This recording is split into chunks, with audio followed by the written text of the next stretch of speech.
ঠাকুর শ্রীরামকৃষ্ণ পরমহংসদেবের সাথে স্বামী বিবেকানন্দের প্রথম সাক্ষাৎ হয়েছিল দক্ষিণেশ্বরে।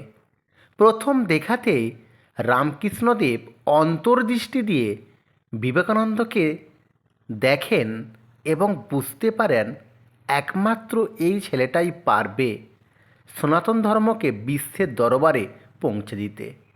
তাই রামকৃষ্ণদেব বিবেকানন্দের সাথে আধ্যাত্মিক বিষয় নিয়ে কথাবার্তা বলতে থাকে। অন্যদিকে বিবেকানন্দ ছোট থেকেই প্রমাণ ছাড়া কিছুই বিশ্বাস করতেন না। তাই বিবেকানন্দ রামকৃষ্ণদেবকে প্রশ্ন করেন, আচ্ছা, আপনি যে এত ঈশ্বর ঈশ্বর করছেন, ঈশ্বরকে দেখেছেন কোনো দিন? রামকৃষ্ণদেব হেসে বললেন, দেখেছি বই কি, সর্বক্ষণ দেখতে পাই। যেমন আমি তোমাকে দেখছি তার চেয়েও বেশি স্পষ্ট করে দেখেছি। বিবেকানন্দ আবারও প্রশ্ন করল, তার সাথে কথা বলা যায়?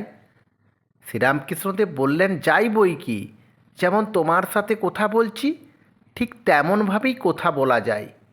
এই স্পষ্ট কথার জবাব নরেনকে গভীরভাবে নাড়া দিয়েছিল।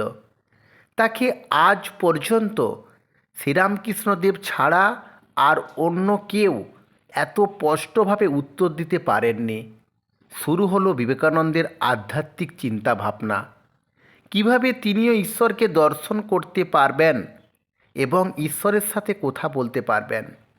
কিন্তু পরিবারের অর্থনৈতিক সংকট বিবেকানন্দের মনকে অস্থির করে তোলে।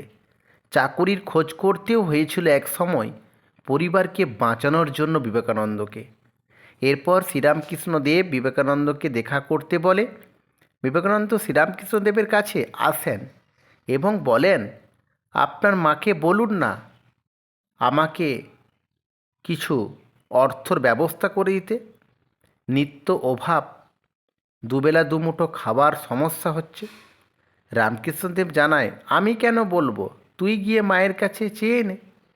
বিবেকানন্দ গিয়েছিল মায়ের কাছে, কিন্তু টাকা পয়সা চাইতে পারেন না। মাকে যখন সে দেখল তখন তার মাথা থেকে টাকা কড়ি চিন্তা একেবারে উধাও।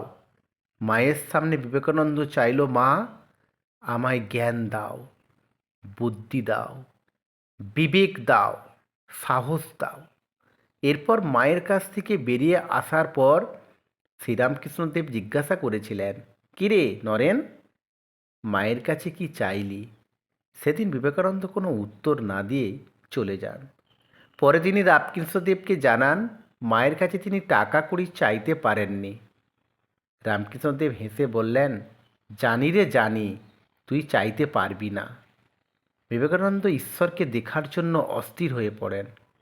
রামকৃষ্ণদেব বারবার বলতে থাকেন, আপনি বলুন যে আমি কিভাবে ঈশ্বরকে দেখতে পাব।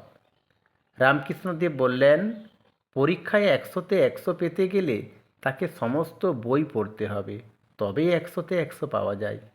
ঠিক তেমনই ঈশ্বরকে পেতে হলে তোমাকেও ঈশ্বর পাবার ভক্তি অর্জন করতে হবে, যেটা এখন তোমার মধ্যে নেই।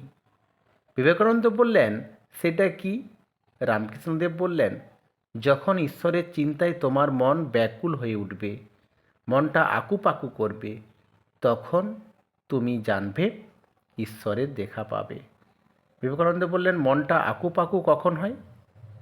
এর উত্তরে রামকৃষ্ণদেব তার পায়ের কনিষ্ঠ আঙুলটি বিবেকানন্দের দেহতে স্পর্শ করে।